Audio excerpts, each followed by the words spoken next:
Next one, composition of MS medium. That means Murakshi and Scrooge medium in the year 1962. So MS mediaத்துல என்னென்ன components present ஆயிருக்கு அப்படின்னு பார்ப்போம். First one, macronutrients like ammonium nitrate, potassium nitrate, calcium chloride, magnesium sulfate, potassium dihydrogen phosphate. Next one, micronutrients.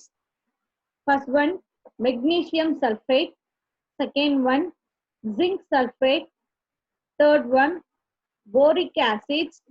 And fourth one, potassium iodide. Next one, minor nutrients. First one, sodium malachite. Second one, uric sulfate. Third one, cobalt dichloride.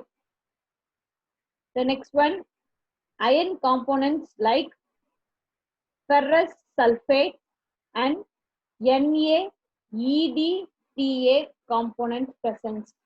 The next one, vitamins like glycerin, nicotinic acids, pyridoxine HCl, and thiamine HCls.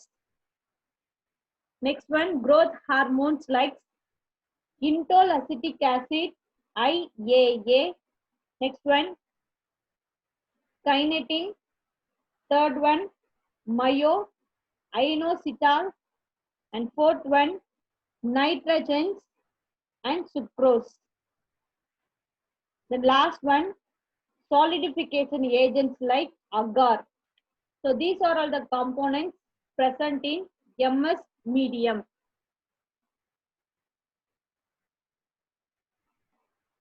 Next, third one, culture conditions. First one, pH, humidity, temperature. Culture mediaத்துல மூணு முக்கியமான components இருக்கு. First one, pH. Second one, temperature. Third one, humidity and light intensity. First one, pH. The pH of medium is normally adjusted between 5.6 to 6.0 for the best result.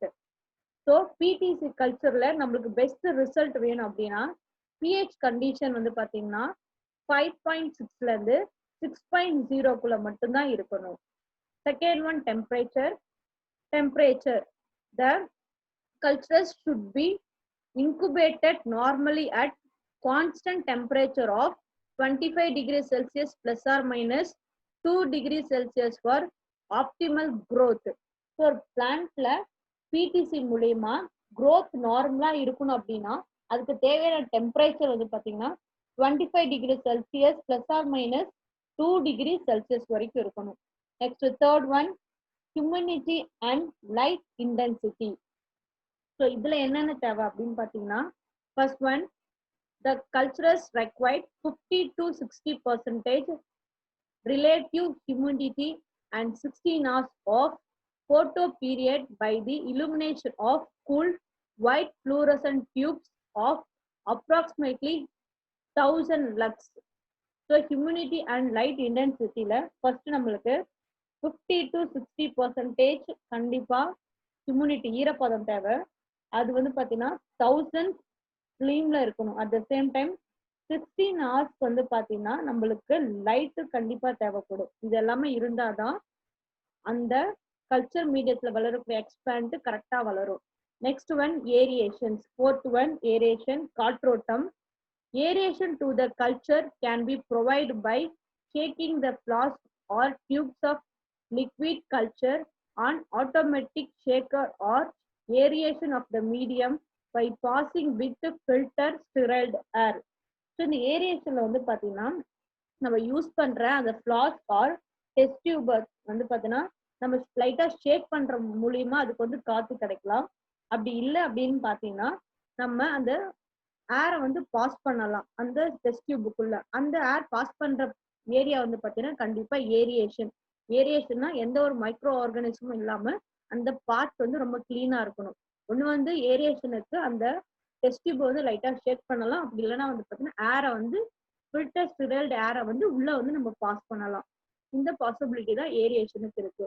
So culture மீடியத்துல வந்து பார்த்தீங்கன்னா என்னென்ன conditions இருக்குன்னா, first one pH, second one temperature, third one humidity and light intensity, fourth one aeration. So next one aeration. Already I said what is aeration. Next one, induction of callus. Explant of 1 to 2 centimeter sterile segment selected from leaf, stem, tube or root is inoculated in the MS nutrient medium, supplemented with auxin and incubated at 25 degrees Celsius plus or minus 2 degrees Celsius in a alternated light and dark period of 12 hours to introduce cell division, and soon the upper surface of explant develops into callus. So fourth process வந்து பாத்தீங்கன்னா callus formation. So இது வரைக்கும் நம்ம 3 process பார்த்துக்கிறோம். Techniques involved in PTC ல first one sterilization, second one media preparation, third one culture conditions. So fourth one callus formation. So the main first one sterilization and media preparation, culture condition. இது மூணுத்துலயுமே எக்ஸ்பிளான்ட்டை use பண்ணி லாஸ்ட்ல வர process நம்ம என்னன்னு சொல்றோம்னா callus அப்படின்னு சொல்றோம். ஸோ இந்த callus உருவாகும் போது நம்மளுக்கு எம்எஸ் மீடியத்தோட எக்ஸ்ட்ரா நம்ம சம் சப்ஸ்டன்ஸ் ஆட் பண்ண போறோம், தட் இஸ் கால்டு ஆக்சின்.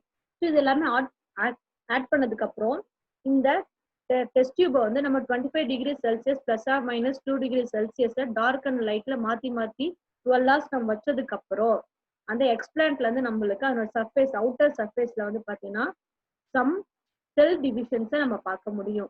அந்த செல் டிவிஷன் மூலியமா உருவாகக்கூடிய அந்த அன்டிஃபரன்ஷியேட்டட் செல்ஸை தான் நம்ம என்னன்னு சொல்றோம்னா callus அப்படின்னு சொல்றோம்.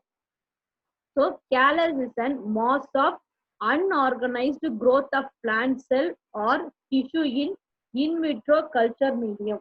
ஸோ callus அப்படின்னா என்ன மீனிங்னா, நம்ம லெபார்டரியில தானாவே ஆர்டிபிஷியலா ஒரு எக்ஸ்பிளான்ட்ல இருந்து வளர்ந்து வர திசு தொகுப்பு, தாவர செல் தொகுப்பை தான் நம்ம என்னன்னு சொல்றோம்னா callus அப்படின்னு சொல்றோம். So next one, in this slide shown callus.